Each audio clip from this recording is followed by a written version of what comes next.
இது என்ன படிக்கட்டு? இதுதான் கிரீன்வேஸ் ரோடு ரயில்வே ஸ்டேஷன் படிக்கட்டு. வீட்டில் சும்மா இருக்கமேன்னு சொல்லிட்டு வாக்கிங் வந்தா பையன் உடனே ட்ரெயினில் போகணுன்னு சொல்லிட்டான்.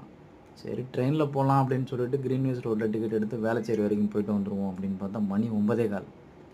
9:15 மணிக்கு ட்ரெயின் ஏறி சீக்கிரமாக போயிட்டு வந்துடும். கடைசி ட்ரெயின் கடைசியில் 10:30 மணிக்கு தான் வேளச்சேரியிலேருந்து சிந்தாதிரிப்பேட்டைக்குன்னு ட்ரெயின் ஏறி ஜாலியாக போயிட்டு இருந்தோம்.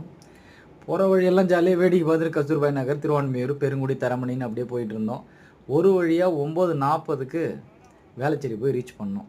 இந்த பையன் சும்மா இல்லாமல் குறுக்கி நடிக்கும் ஓடிக்கிட்டு இருந்தான். நல்ல அருமையான என்விரான்மெண்ட்டு. அப்படியே வேடிக்கை பார்த்துட்டு 9:30 மணிக்கு வந்துட்டு திரும்ப ரிட்டன் டிக்கெட் எடுத்துகிட்டு கொஞ்சம் நேரம் அப்படியே இங்கேயே வேடிக்கை பார்த்துட்டு அப்படியே அங்கேயே ஐஸ்கிரீம்லாம் வாங்கி சாப்பிட்டு திரும்ப அதே ட்ரெயின்லேயே ரிட்டன் ஏறி வீட்டுக்கு வரான்னு முடிவு பண்ணிட்டோம்.